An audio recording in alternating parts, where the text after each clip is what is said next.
August 14th, 850 AD. The sacred cenote of Chichen Itza. When Mexican archaeologist Ramon Herrera descended into the murky depths of the limestone sinkhole in 1904, he expected to find the usual jade ornaments and ceremonial pottery. What his hands touched instead made him recoil in horror. Bones, hundreds of them. But not just human remains. Intertwined with the skulls and femurs of sacrificial victims were the unmistakable fangs and claws of jaguars, apex predators, the most feared animals in Mesoamerica.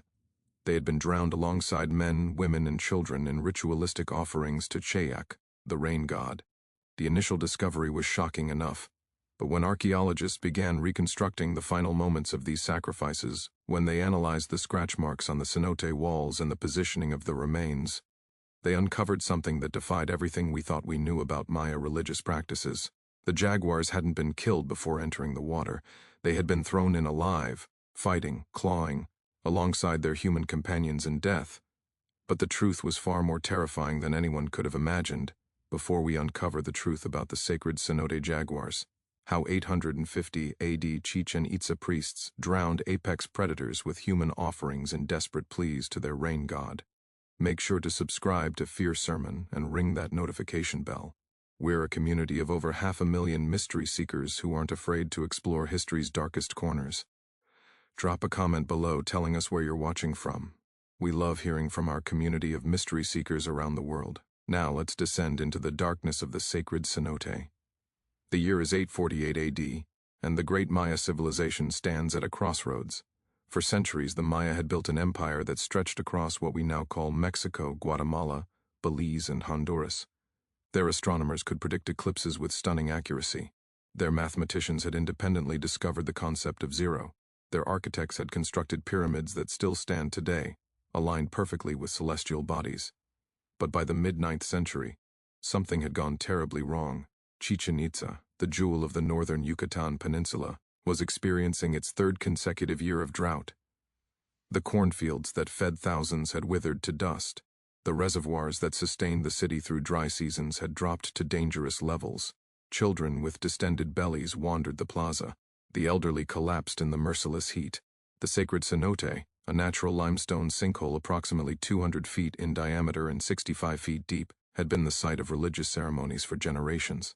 The Maya believed it was a direct portal to Xibalba, the underworld, and more importantly, to Chaac, the rain god who controlled their survival. When the rains came, they attributed it to Chaac's favor. When drought struck, they believed they had angered him. High priest Khan Balam oversaw the sacred rituals. Historical glyphs describe him as a man of intense devotion, someone who had served Chaac since childhood. He had performed countless ceremonies at the cenote's edge, offering jade, gold, and incense. When those proved insufficient, he had offered blood, his own, drawn from his tongue and genitals in painful auto-sacrificial rituals that demonstrated his commitment to the gods. But the rains still didn't come. The people of Chichen Itza gathered in the great plaza, their faces gaunt, their eyes hollow. They looked to their priests for answers. They looked to their gods for mercy. The social order that had held Maya civilization together for a millennium was beginning to fracture. Whispers of dissent echoed through the corridors of power. If the priests couldn't bring rain, what good were they?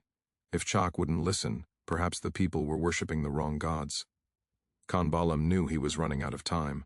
The astronomical calculations indicated that the drought would continue for at least another season. Without divine intervention, or at least the appearance of it, his authority would crumble. The theocracy that had ruled Chichen Itza would collapse. He needed to offer Chaac something unprecedented, something that would demonstrate the people's absolute devotion, something that would shake the very foundations of the spirit world. But what do you offer a god who already has everything? The answer came to him during a fever dream, or so the codices suggest. A vision of the greatest sacrifice imaginable, not gold, not jade, not even human blood, which the Maya had been offering for centuries, something alive, something powerful, something that embodied the very essence of strength and ferocity. Jaguars. In Maya cosmology, the jaguar wasn't just an animal, it was a bridge between worlds. The spotted coat represented the night sky and stars. Jaguars were associated with the underworld, with shamanic transformation, with raw, primal power.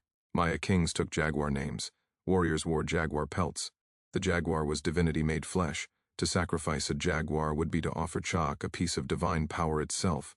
But capturing a jaguar alive, the most dangerous predator in their world, was nearly impossible. These animals could crush a human skull with a single bite. They could climb trees, swim rivers, and move through the jungle like ghosts. They were perfect killing machines, evolved over millions of years to be apex predators. Yet Khan Baalam was determined.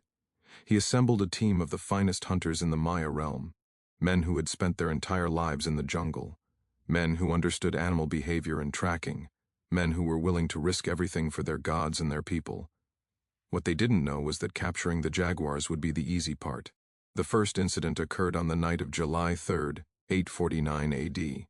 A hunting party of 12 men ventured deep into the jungle, beyond the cultive, aided fields, and into the primary rainforest where jaguars still prowled. They carried nets made from henequen fiber, strong enough to hold a struggling deer. They carried clubs and spears. They carried their courage, though that would prove to be insufficient. According to a limestone stela discovered in 1952, inscribed with glyphs that detailed the sacred hunt, the team tracked a large male jaguar to its den near a river. The plan was to use a live deer as bait, then ensnare the predator in nets when it struck. The jaguar took the bait, but when the nets fell, the animal didn't panic as they expected. It fought with calculated rage, shredding through the fibers with claws that could disembowel prey in seconds. 2 hunters died before they managed to restrain the cat with heavier ropes.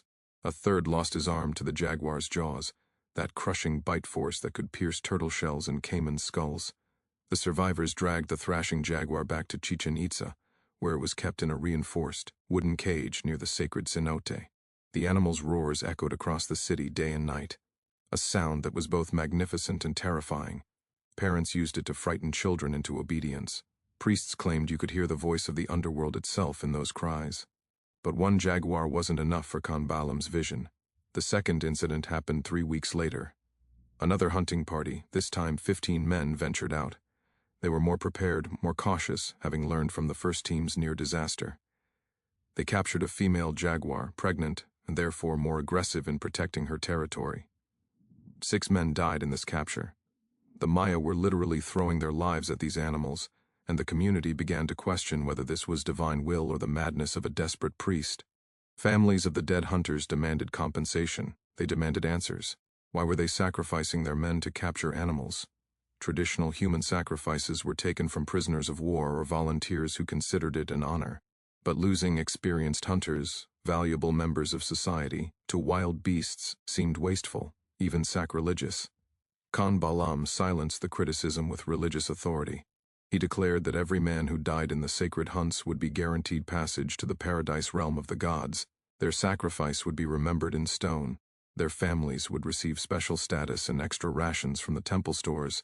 The promise of food in a time of drought proved persuasive. The third incident revealed just how far Khan Baalam was willing to go. By September 849 AD, 5 jaguars were caged near the sacred Cenote. The logistics of keeping these animals alive was staggering. Each jaguar required approximately 20 pounds of meat per week. In a city where people were starving, feeding these predators became a source of bitter resentment. Temple guards had to protect the cages from citizens who wanted to either release the animals or kill them for their own consumption. But Khan Baalam needed more than jaguars. Chaac required blood. Off all public monuments. The message was clear, questioning the will of Chaac. Or more accurately, questioning Khan Baalam's interpretation of that will was a death sentence.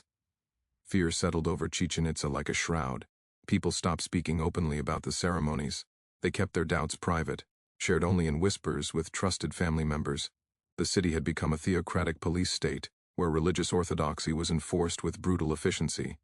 And through it all, the jaguars roared in their cages, hungry, enraged, waiting for the ceremony that would send them into the underworld alongside 12 human souls. If this story is giving you chills, hit that like button. The sacred cenote still exists today at Chichen Itza, and what we're about to reveal gets even darker. Share this with someone who loves dark mysteries. They need to hear what happened next. Let's discover what happens when a desperate priest and apex predators come face to face with their final moment. August 14, 850 AD. Dawn breaks over Chichen Itza. What witnesses describe next would be recorded in codices, carved into stone, and whispered about for generations until the Spanish conquest destroyed most written Maya records. We know the details from 3 sources: archaeological evidence from the cenote itself, glyphs on temple walls, and fragmentary accounts preserved in Spanish colonial records from Maya informants in the 16th century. The ceremony began at first light. Thousands of citizens were summoned to the sacred cenote. Attendance wasn't optional. Temple guards made sure every resident of the city who could walk was present. They needed to witness this unprecedented offering to Chaac. They needed to see that their priests were doing everything possible to bring the rains. The 12 human victims were brought forward first. They wore white cotton robes. Their skin had been painted blue, the sacred color of sacrifice, the color of water and sky. Jade jewelry adorned their necks, wrists, and ankles. They walked in a processional line, accompanied by the rhythmic beating of drums and the haunting sound of conch-shell trumpets. Witnesses reported that some walked willingly, seemingly at peace with their fate. Others trembled. The children clung to temple attendants. One boy, possibly Ikawil's son, reportedly sang a hymn to Chaac as he approached the cenote's edge, his young voice carrying across the morning air. Then, the Jaguars were brought forth. This is where the ceremony departed from all known Maya rituals. Traditionally, animals were killed before being offered to the gods, their hearts removed, their blood collected in ceremonial vessels. But Kambalam had decided on something different, something that had never been done before. The Jaguars would be offered alive. 5 massive cages were positioned at the cenote's edge. Inside, the great cats paced and snarled. These weren't the sleek, well-fed jaguars of the jungle after months in captivity. With limited food, they were lean, desperate, and dangerous. Their eyes held a kind of madness that comes from confinement. Their muscles coiled with predatory tension. Kambalam stood at the highest point, dressed in the full regalia of his office. His body had been scarified with hundreds of cuts, blood streaming down his chest and legs as his own offering to Chaac. He raised his arms to the sky and began the invocation. The words he spoke were recorded on Temple Wall 7, discovered during excavations in 1937. Great Chaac, Lord of rain and thunder, we offer you the strength of the jaguar and the blood of our people. Accept these gifts. Return the waters of life. Show us your mercy or show us your wrath, but show us you are listening. At his signal, temple attendants pushed the first victim toward the cenote's edge. It was Yaxnunahayan, the noble who had questioned the ritual. He did not go quietly.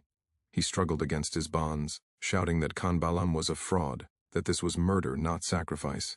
His words were cut short when attendants threw him into the cenote. The fall took approximately 3 seconds. His body hit the water with a splash that echoed off the limestone walls. He surfaced, thrashing, trying to swim to the sides. But the walls were too steep, too slippery. There was no escape. Then they released the first jaguar. Temple attendants opened the cage and used long poles to force the animal toward the edge. The jaguar resisted, claws scrabbling against stone, but eventually lost its footing and tumbled into the cenote. The splash was enormous. When the cat surfaced, it was pure instinct and panic. What happened next was pandemonium. The jaguar, finding itself in water, an environment where it actually swam quite well under normal circumstances, was disoriented by the sheer drop in the enclosed space. It spotted the struggling human, and driven by predatory instinct or perhaps just rage at its captivity, attacked. Witnesses reported that the water turned red. The sounds, human screams mixed with the jaguar's guttural roars, created a symphony of horror that echoed across the cenote. Some spectators vomited, others fainted. Children were dragged away by their parents, but the temple guards forced them back. Everyone would witness this. The ritual continued. One by one, the remaining victims were thrown in. One by one, the remaining jaguars followed. Each combination created a new nightmare. Some humans tried to climb onto the jaguars to stay afloat. Some jaguars seemed more interested in escaping than attacking. But in that confined space, with vertical limestone walls and no exit, both humans and animals were doomed to the same fate. The most haunting account comes from the glyphs describing the children's deaths. When Ikawil's son was thrown in, he reportedly didn't scream. He had been given enough psychoactive drugs that he seemed to float down almost peacefully, his arms spread wide. The jaguar that followed him, the pregnant female, dove straight for the boy. Whether to attack or simply in panic, no one knows. The ceremony lasted 4 hours. That's how long it took for the thrashing in the water to finally stop. That's how long the people of Chichen Itza stood in the heat, watching this unprecedented sacrifice. That's how long Khanbalam maintained his arms raised to the sky, blood still flowing from his self-inflicted wounds, calling on Chaac to witness their devotion. When the water finally stilled, Khanbalam lowered his arms. He proclaimed that the offering was complete. The gods had accepted their gifts. The rains would come. The crowd dispersed in silence. No one celebrated. No one felt the spiritual catharsis that usually accompanied major religious ceremonies. They simply walked back to their homes, traumatized by what they had witnessed. Archaeological excavations paint the final picture. When researchers dredged the sacred cenote in the early 20th century, they found the remains exactly as you might imagine. Human bones intertwined with jaguar skeletons, skulls cracked by powerful jaws, claw marks on human femurs, bite marks on jaguar vertebrae. The remains had settled into the cenote's mud over centuries, preserved in the alkaline water, creating a grotesque time capsule of that August morning. But here's what made archaeologists' blood run cold. Analysis of the bones revealed that not all the victims died from drowning or jaguar attacks. Some showed signs of having survived for hours or even days, clinging to small ledges on the cenote walls, slowly succumbing to exhaustion, dehydration, or their injuries. The cenote had become a pit of slow death, a limestone tomb where the dying cries of humans and jaguars had echoed together, unheard by anyone who could help them. And the most chilling detail of all, the rain never came. The immediate aftermath of the sacred cenote sacrifice reveals just how deeply this event fractured Maya society at Chichen Itza. For 3 days following the ceremony, the city existed in a state of collective shock. People went through the motions of daily life, working their fields, conducting trade, preparing meals, but a profound psychological trauma had settled over the population. Contemporary glyphs describe a silence that pervaded the city. Even children stopped playing in the streets. Khanbalam retreated to the temple complex, where he and other priests conducted continuous rituals, burning copal incense and offering prayers to Chaac. They were waiting for the rains that would validate the sacrifice, the rains that would prove the gods had accepted their unprecedented offering. On the 4th day, something unprecedented happened. A delegation of nobles and warriors approached the temple, not to worship, but to confront the priests. This was led by the brother of Yaxnuun, the noble who had been sacrificed for questioning the ritual. His name was Kinish Janab Pakal, and he brought with him a coalition of families who had lost loved ones in the jaguar hunts or in the cenote sacrifice itself. The confrontation was recorded on a ceramic vessel discovered in a tomb in 1967. Kinish Janab Pakal accused Khanbalam of murdering his brother and 12 others, including children, for a ritual that had no precedent in Maya tradition. He declared that the jaguar sacrifice was not divinely inspired, but was rather the invention of a desperate man trying to maintain power. More damning, he pointed out that the rains had not come. 5 days after the greatest sacrifice in Chichen Itza's history, the sky remained cloudless. The drought continued. By the priest's own logic, the gods had rejected the offering. Khanbalam's response was recorded in the same glyphs. The gods work in their own time. We do not dictate to Chaac when he must answer. He will bring rain when he judges we have shown sufficient devotion. This answer satisfied no one. What followed was a political crisis that nearly destroyed Chichen Itza's theocratic government. The coalition led by Kinish Janab Pakal demanded justice. Not divine justice, but human accountability. They wanted Khanbalam stripped of his authority. They wanted the resources he had wasted on capturing jaguars redistributed to feed the starving population. They wanted an end to human sacrifice, or at least a return to traditional methods that didn't involve throwing children into pits with apex predators. The priests, recognizing their authority was crumbling, made a strategic retreat. According to archaeological evidence, a council of Maya nobles and religious authorities was convened approximately 2 weeks after the sacrifice.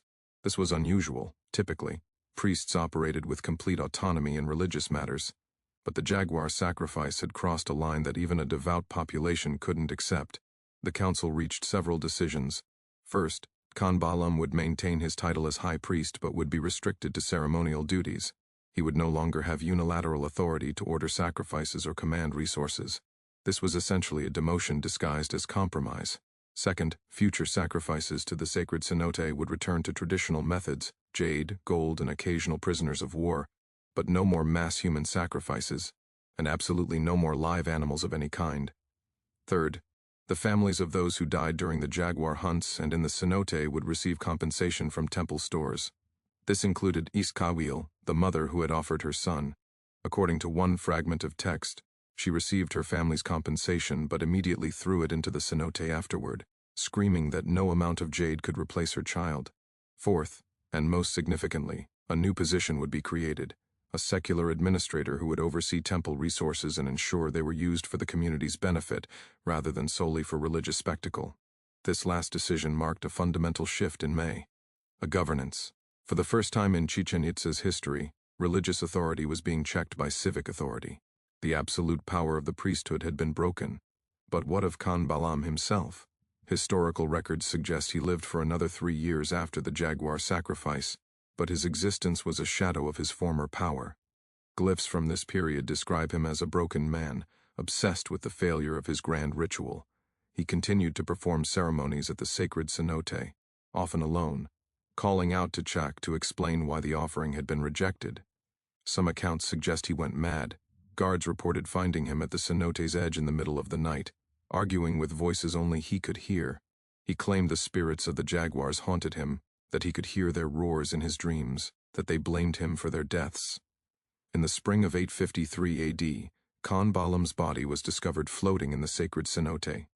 The official declaration was that he had slipped and fallen during a nighttime ritual. But everyone in Chichen Itza knew the truth.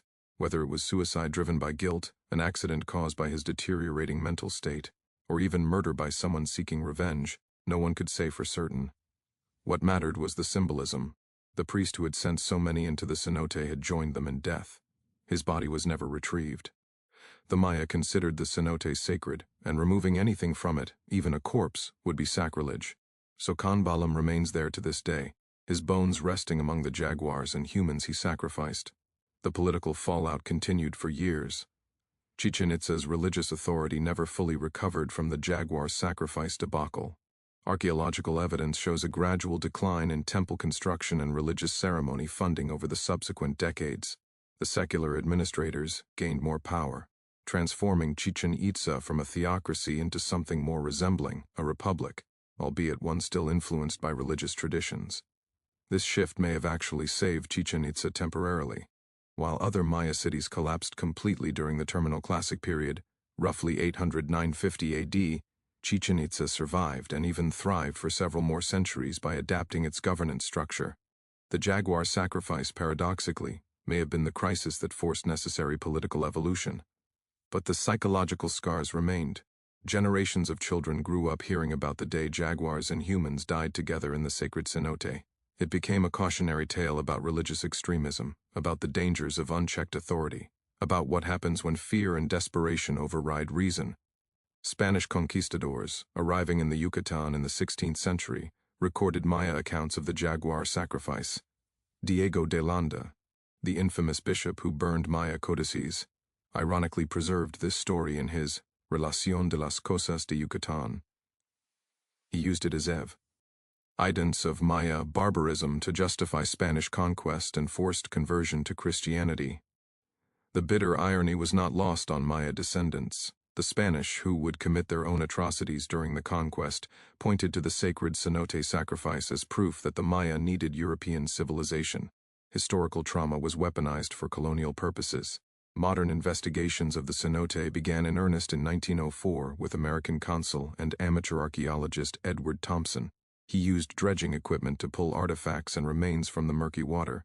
The jaguar bones he discovered confirmed Maya accounts that had been dismissed by some scholars as exaggeration or myth.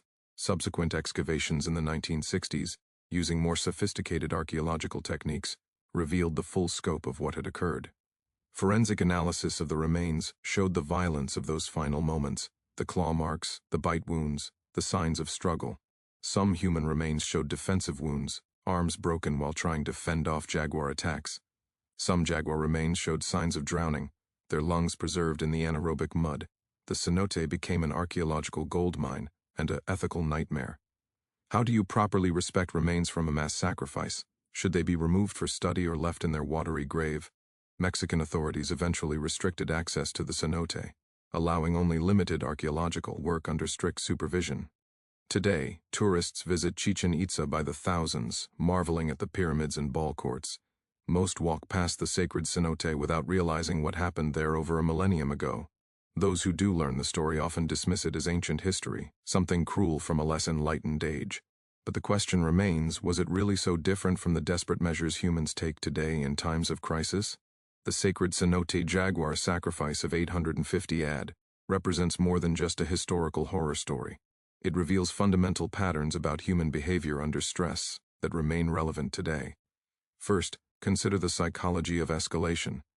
Khan Balam didn't start with a plan to drown jaguars and humans together. He began with traditional offerings: incense, jade, auto-sacrifice.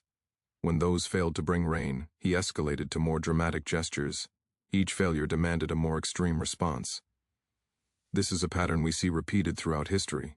When conventional solutions don't work, people turn to increasingly radical alternatives, often abandoning logic in favor of spectacle.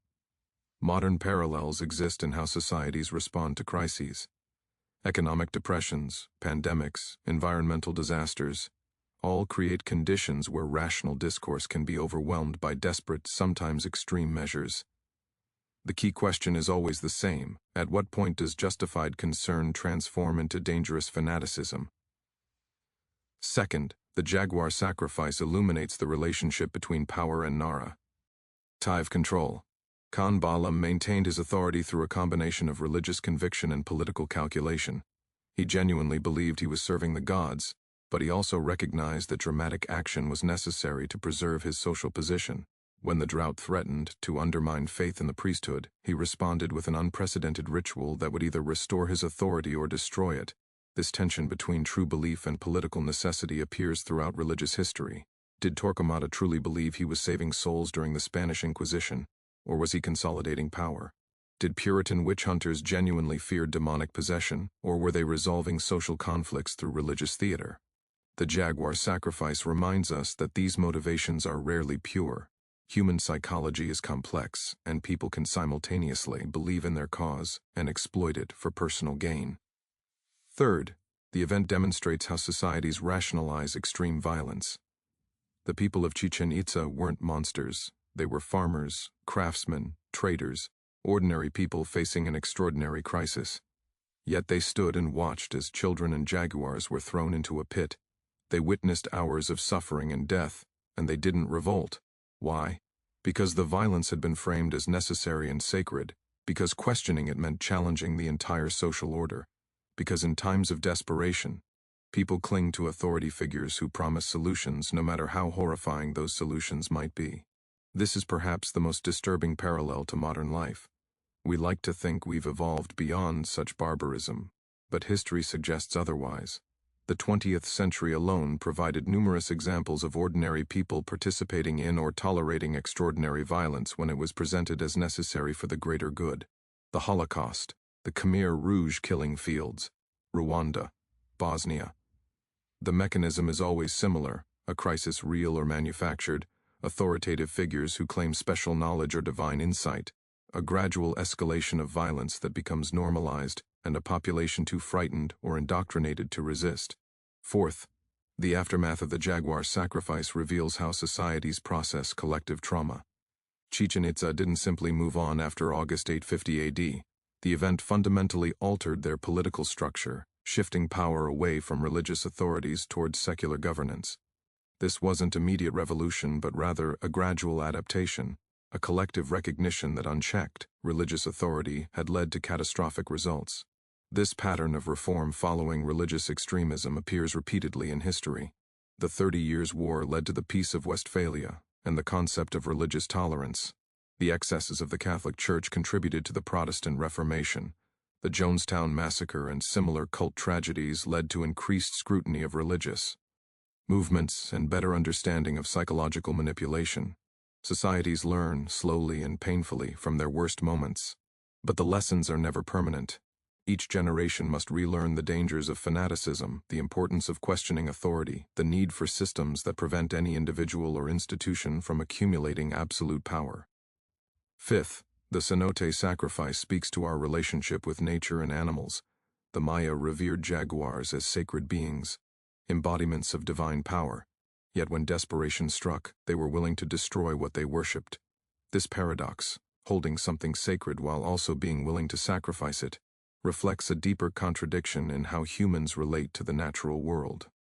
We see this today in environmental policy.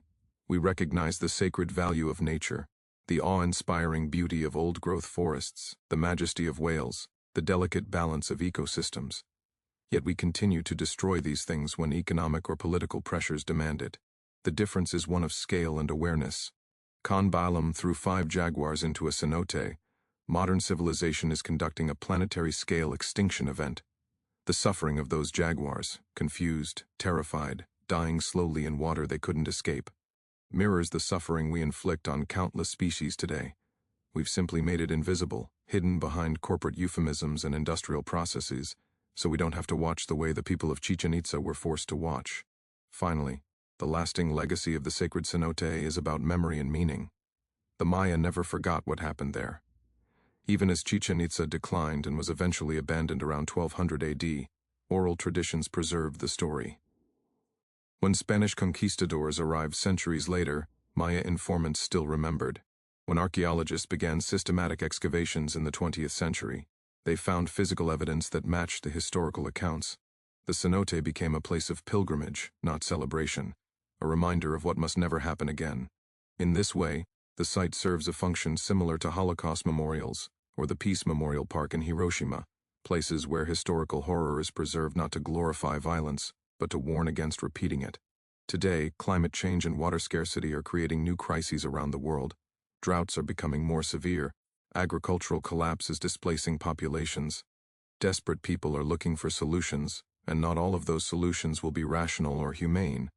The Jaguar sacrifice asks us, what are we willing to do when faced with existential threats? What sacrifices are justified? At what point does the cure become worse than the disease? Who decides, and what checks exist on their power?